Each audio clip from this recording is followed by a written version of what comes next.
well, we're really not seeing too much of a spike in price. We did get back over, the 40 range to 45. Now we dip back down and going up again. And I mean, why aren't we getting closer to that 50, 60 range that we used to be at when all of the things around us seem to be pointing to why Bitcoin is so important? So one thing to look at is what large pools of capital are going to do, right? So I agree with you that the use case for Bitcoin, the argument for Bitcoin is more clear today than ever before. But in terms of, it's fund flows that determine the movement of an asset price, especially in any kind of multi-week, multi-month period.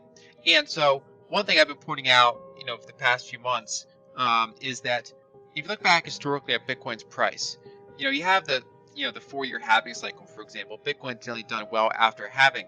But another way to look at it is that it's generally done well during rising PMI environments and it's done poorly during falling PMI environments. So PMI stands for Purchasing Managers Indices, and it's kind of a rate of change indicator for the economy. And you can look at it in multiple different countries. I'm referring to the US PMI as one of the largest economies.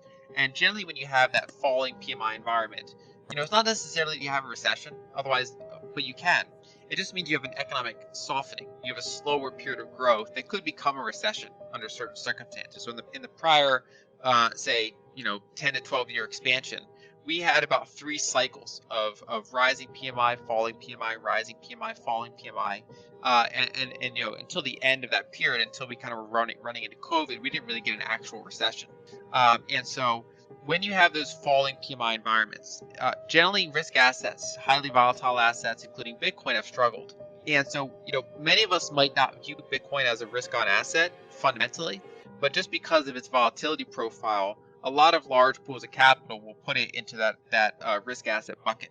And so when you have this sort of situation, you naturally have a lot of risk managers looking to de-risk their portfolio, which for them means lower volatility.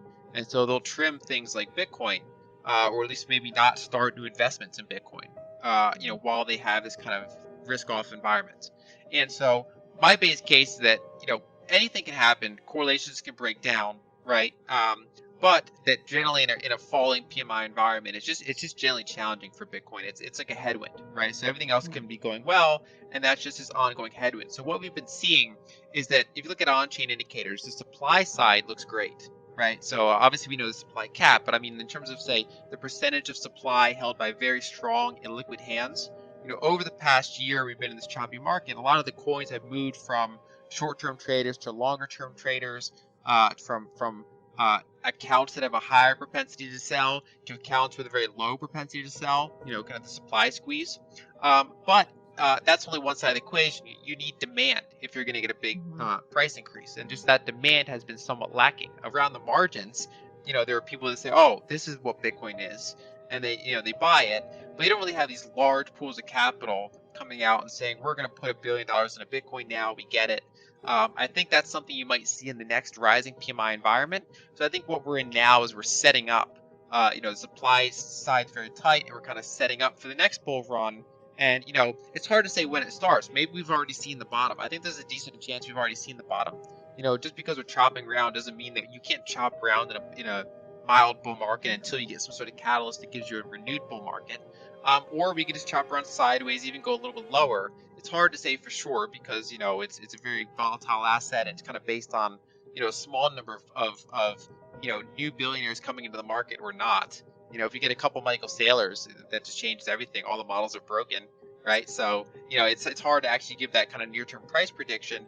But I'm generally bullish long-term while being kind of uncertain for a 6-month period because we're in this kind of choppy risk-off environment in terms of macro. But out of curiosity, I mean, what sorts of things are you looking for? Right now, I feel like the amount of news and information, especially because of the conflict that's happening right now and the macroeconomic environment, it's like things are coming at us from every direction. So you personally, Lyn, what are you looking for? What's maybe the best case scenario that you're predicting, and maybe what's the worst case scenario that you're hoping you don't see?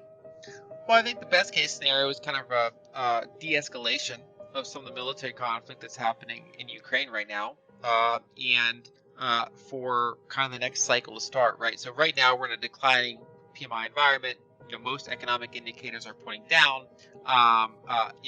That eventually reverses one way or another. It could be that they try to do stimulus again, right? Or it could be another factor. Basically, the endless money printing kicks on again, right? So right now, when we're in this kind of trend, trends tend to be sticky until they're not, right? So until we see catalysts that this trend is changing, it's just generally a defensive environment. That doesn't mean you can't get strong counter rallies, and that doesn't even necessarily mean that it could be that the Bitcoin bottom's already in. And that we already see maybe the worst, and that we're just kind of chopping up, maybe chopping sideways to up. It's hard to say for sure. And so I think this is a really strong accumulation period for Bitcoin. I think it's a good period for dollar cost averaging, recurring purchases, things like that.